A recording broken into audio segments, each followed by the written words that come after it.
بیت المقدس کا جو قلعہ تھا جس میں کافر اندر تھے، غیر مسلم اندر تھے، آپ نے اس کا گھیراؤ کر لیا، 4 مہینے تک محاصرہ کر کے رکھا، مگر فتح نہیں ملی۔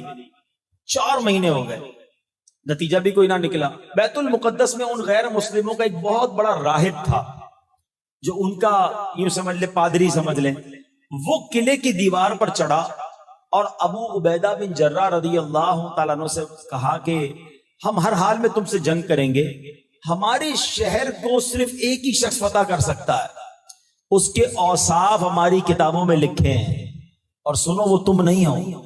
حضرت ابو عبیدہ بن جراح کو کہا تمہارے ہاتھ میں فتح نہیں ہے، ہاں ہماری کتاب میں ہمیں پتا ہے ایک بندہ ایسا ہے کہ جب وہ آئے گا نا تو وہ فتح کر لے گا، ہمیں یہ قلعہ چھوڑنا پڑے گا۔ اچھا، حضرت ابو عبیدہ بن جراح جو بڑے کمال کے تھے، کہا بتاؤ تو صحیح وہ کون ہے، کسی طرح پتہ تو چل جائے کہ ان کی کتابوں میں کس کا ذکر ہے۔ اچھا، وہ راہب بھی کمال ہے، اس نے بتا دیا کہ کہا ہماری کتاب میں لکھا ہے کہ وہ جناب محمد رسول اللہ صلی اللہ علیہ وسلم کا امتی ہوگا، اس کا نام عمر بن خطاب ہوگا، لوگ اسے فاروق کہیں گے، دینی معاملات میں بڑا سخت ہوگا، اللہ پاک کے معاملے میں لوگوں کی ملامت کی وہ پرواہ نہیں کرتا ہوگا۔ سبحان اللہ۔ حضرت ابو عبیدہ بن جراح نے یہ سنا تو آپ تو خوب خوش ہو گئے، نعرہ لگایا آپ نے کہا فتحنا البلد ورب الکعبہ، رب کعبہ کی قسم ہم نے یہ شہر فتح کر لیا، چابی مل گئی نا، اس کے منہ سے نکل گیا، ہماری کتابوں میں لکھا ہے، آسمانی کتابوں میں لکھا ہے بیت المقدس فتح ہوگا مسلمانوں کے ہاتھوں، مگر ابو عبیدہ بن جراح تم نہیں ہو، وہ ایک کوئی اور ہے۔ اچھا، اس کو یہ نہیں پتا تھا شاید کہ حضرت عمر حیات ہیں اور حضرت عمر نے ان کو بھیجا ہے۔ حضرت ابو عبیدہ بن جراح نے فوراً لیٹر لکھا، حضرت عمر کو حضور تشریف لائیے، اب کام آپ کے ہاتھ سے ہی ہونا ہے، اب کسی اور کے ذریعے نہیں ہونا، اب سنو مسلمانوں کے خلیفہ ہیں، عاجزی اور انکساری کا عالم کیا ہے، کسی کو پتا چلے کہ آپ جناب آئیے، بہت بڑا کام آپ کے ہاتھ سے ہونے والا ہے، وہ پہلے تو لشکر تیار کرتا ہے، پھر تو جناب شہر میں خبر دیتا ہے کہ دیکھو میری شان یہ ہے، میں جب تک نہیں جاؤں گا افتتاح نہیں ہوگا، دروازہ نہیں کھلے گا، کام نہیں ہوگا۔ حضرت عمر اپنے غلام کے ساتھ روانہ ہوتے ہیں، خچر ایک ہے، سواری ایک ہے، سفر بہت بڑا تھا، تو کہا ایسا کرتے ہیں کچھ گھنٹے میں سواری کروں گا، تم لگام کھینچ کے اس خچر کو یا گھوڑے کو چلانا، اس کے بعد کچھ گھنٹے تم سواری کرنا تو میں چلاؤں گا۔ اللہ اکبر! کیا دنیا نے یہ مثال دیکھی کہ غلام خچر پہ بیٹھے اور امیر المومنین سواری کو چلائیں؟ ایسا ہی ہوتا رہا، یہ باریاں ہوتی گئیں۔ حضرت عمر بیت المقدس کے پاس پہنچ گئے، کمال دیکھو، اب جب بیت المقدس کے قریب پہنچنے کا وقت آیا نا تو وہ باری آپ کے غلام کے خچر پہ بیٹھنے کی تھی۔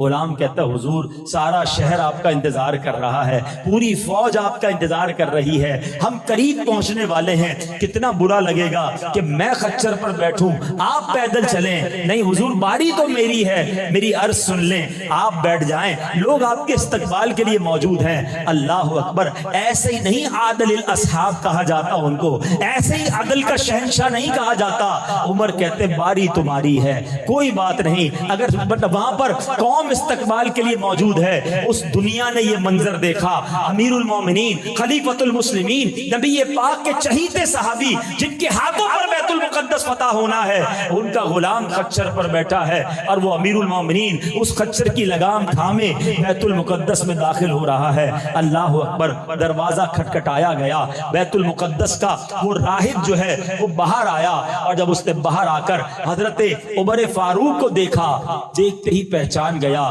کہ ہماری کتابوں میں جس بندے کے بارے میں، جس شخصیت کے بارے میں نشانی ہے، یہ وہی ہے جن کا ذکر ہماری کتابوں میں ہے۔ شہر انہوں نے فتح کرنا ہے، ان کافروں نے بغیر لڑائی کے بیت المقدس عمر فاروق اعظم کے حوالے کر دیا۔ مسلمانوں کو ایسی عظیم فتح نصیب ہوئی کہ جناب کوئی تلوار نہ چلی، بلکہ بغیر لڑائی کے بیت المقدس فتح ہو گیا، کیونکہ انہیں معلوم تھا ہماری کتابوں میں ان کا ذکر ہے۔ اب ذرا سوچو ان کا مقام کیسا ہوگا، ان کا مرتبہ کیسا ہوگا کہ ان کا ذکر صدیوں پہلے اللہ کی کتابوں میں لکھا ہے۔ یقیناً اب تو بائبل، انجیل اور توریت میں تحریف کر دی گئی ہے، اب وہ ایسی کتاب نہیں رہی جیسی پہلے نازل ہوئی تھی، اب ہمارا پڑھنا بھی جائز نہیں ہے۔ ہے، لیکن بتانا یہ مقصود ہے کہ یہ وہ ہستیاں ہیں جن کا ذکر اس طرح پرانی کتابوں میں تھا۔ سبحان اللہ میرے پیارے اسلامی بھائیوں، ایسے ایسے واقعات ہیں۔ حضرت عمر فاروق رضی اللہ تعالیٰ عنہ کے بارے میں آتا ہے کہ آپ کی حضرت ام کلثوم رضی اللہ تعالی عنہا پیارے آقا کی پیاری نواسی بی بی فاطمہ کی شہزادی تھی، وہ حضرت عمر کی زوجیت میں تھی۔ تو ایک دن حضرت عمر فاروق نے دیکھا کہ حضرت ام کلثوم بڑی رو رہی ہیں، تو آپ نے رونے کا سبب پوچھا تو کہا کہ کعب الاحبار رضی اللہ تعالیٰ کہتے ہیں کہ آپ جہنم کے دروازے پر ہیں۔ صحابی رسول حضرت عمر کا کمال دیکھیں، خود بہت بڑے صحابی عشرہ مبشرہ میں ہیں، یقیناً حضرت کعب الاحبار کا بڑا نام ہے، مگر حضرت عمر فاروق تو ان سے زیادہ افضل ہیں۔ اور جب یہ سنا تو آپ ڈر گئے، فوراً حضرت کعب الاحبار سے رابطہ کیا اور کہا تم میرے بارے میں یہ کہتے ہو میں جہنم کے دروازے پہ ہوں؟ تو کعب الاحبار پتہ کیا کہتے ہیں، اے امیر المومنین جلدی مت کیجئے، پہلے میری بات تو پوری سن لیں۔ اللہ کی قسم ذوالحجہ کا مہینہ ختم ہوتے ہی آپ جنت میں تشریف لے جائیں گے۔ یہ کیسی بات کر رہے ہو، ابھی مجھے کہتے ہو میں جہنم کے دروازے پہ ہوں اور ذوالحجہ ختم ہوگا تو جنت میں چلے جاؤں گا، اپنی بات کی وضاحت کرو۔ اللہ اکبر۔ کعب الاحبار کہتے ہیں کہ حضور میں نے اس ذات کی قسم جس کے قبضہ قدرت میں میری جان ہے، ہم نے اللہ کی کتاب میں پڑھا ہے، کیونکہ یہ پہلے ایمان نہیں لائے تھے، انہوں نے پچھلی کتابیں پڑھی ہوئی تھی، کہ ہم نے پچھلی کتابوں میں پڑھا ہے کہ آپ جہنم کے دروازے پر کھڑے ہیں، جب تک آپ حیات ہیں لوگوں کو جہنم میں جانے سے روک رہے ہیں، جب آپ دنیا سے تشریف لے جائیں گے تو لوگ قیامت تک جہنم میں گرتے رہیں گے۔ یعنی آپ جہنم کے دروازے پر کھڑے ہو کر مسلمانوں کو، ایمان والوں کو جہنم میں جانے سے روک رہے ہیں۔ یہ فضیلت تھی حضرت عمر فاروق کی، اور کعب الاحبار یہ بھی جانتے تھے کہ جیسی ذوالحجہ ختم ہوگا، محرم شروع ہوگا، حضرت عمر دنیا سے چلے جائیں گے۔ اللہ اکبر۔ یہ واقعات پچھلی کتابوں میں موجود اور حضرت عمر فاروق کو یہ مقام حاصل ہے۔ سبحان اللہ میرے پیارے اسلامی بھائیوں، میں نے شروع میں ایک بات کہی تھی کہ حضرت عمر فاروق جو ہے وہ اسلام کے لیے عزت ہے۔ اب سنو، نبی پاک علیہ الصلوۃ والسلام فرماتے ہیں، حضرت عبداللہ ابن عباس سے روایت ہے، روز قیامت، سنیے گا قیامت کے دن کیا ہوگا، جب عمر فاروق اعظم اللہ کی بارگاہ میں حاضر ہوں گے نا تو اس وقت اسلام عرض کرے گا، یا رب ھذا عمر اعزنی فی دار الدنیا فاعزہ فی ارصات القیامہ۔ اے رب عز و جل، یہ عمر ہیں جنہوں نے دنیا میں میری عزت بلند کی، آج میدان قیامت میں تو انہیں عزت عطا فرما۔ اسلام کہے گا آپ کے بارے میں، اور اس کے ساتھ ہی حضرت عمر فاروق کو 2 جبے پہنائے جائیں گے، ان جبوں میں ایسی خوشبو ہوگی کہ ان میں سے ایک بھی دنیا میں کھول دیا جائے تو ساری دنیا اس کی مہک سے معطر ہو جائے۔ حضرت عمر فاروق کو نورانی اونٹنی پر بٹھایا جائے گا، آپ کے آگے 70,000 جھنڈے لہرا رہے ہوں گے۔ اس وقت میدان محشر میں ایک آواز گونجے گی، یا اہل الموقف ھذا عمر فاعرفوا، اے اہل محشر یہ عمر ہیں، انہیں پہچان لو۔ سبحان اللہ سبحان اللہ۔ اے میرے پیارے اسلامی بھائیوں، اب حضرت عمر کا یہ ذکر خیر ہوا، آپ کا مرتبہ بیان ہوا، آپ کی عاجزی بیان ہوئی، جس کو نبی پاک نے اپنی زبان سے جنت کی بشارت دی ہو، مگر اس کے باوجود آپ کی عبادت کا حال کیا تھا کہ ساری رات عبادتیں ہوتی، گریہ وزاری ہوتی، اتنے بڑے صحابی ہو کر بھی اللہ کے خوف سے لرزتے تھے، آنسو بہاتے تھے۔ آپ کے بارے میں آتا اتنا روتے تھے، اتنا روتے تھے کہ آپ کے چہروں پر سیاہ لکیریں پڑ گئی تھی خوف خدا میں۔ اتنی نیکیاں ہیں اور رات روتے گزر رہی ہے، ہمارے گناہ کم نہیں ہوتے مگر پھر بھی رونا نہیں آتا، پھر بھی خدا کا خوف نہیں ہے، پھر بھی مرنے کا ڈر نہیں ہے۔ اے میرے پیارے اسلامی بھائیوں، یہ صحابہ کرام کی زندگی ہمیں سکھا رہی ہے کہ جنہوں نے بڑے مرتبے ہو کر بھی عاجزی کے ساتھ زندگی گزاری، بڑے مرتبے ہو کر بھی خوف خدا میں زندگی گزاری۔ آج ہم میں سے کسی کو تھوڑا پیسہ مل جائے، تھوڑا نام مل جائے، تھوڑی شہرت مل جائے، علاقے کا کوئی بڑا بن جاؤں، ٹوری چینج ہو جاتی ہے، انداز ہی بدل جاتا ہے، غریبوں سے تو کوئی ہاتھ ہی نہیں ملاتا ہے۔ نہ کرو ایسا، تکبر قریب نہ آنے دینا۔ اللہ تعالیٰ کو متکبر پسند نہیں ہے، عاجزی ان کے ساری اختیار کرو۔ جتنے بھی صحابہ کو آپ پڑھیں گے نا، جتنے بھی ولیوں کو پڑھیں گے، زمانے میں ان کا نام ہوگا مگر وہ عاجزی اور ان کے ساری والے ہوں گے۔ اور آج تھوڑی سی عزت مل جائے تو بندے کا اسٹائل ہی چینج ہو جاتا ہے. نہ کریں ایسا. جو دوسرے کو حقیر جانتا ہے اس کی ساری عبادتیں برباد ہو جاتی ہیں. وہ حدیث آپ نے سنی ہوگی نا کہ جس کے دل میں رائی کے دانے کے برابر بھی تکبر ہوگا وہ جنت میں داخل نہیں ہوگا. رائی کا دانہ کتنا ہوتا ہے پتہ ہے؟ بالکل نقطے جتنا.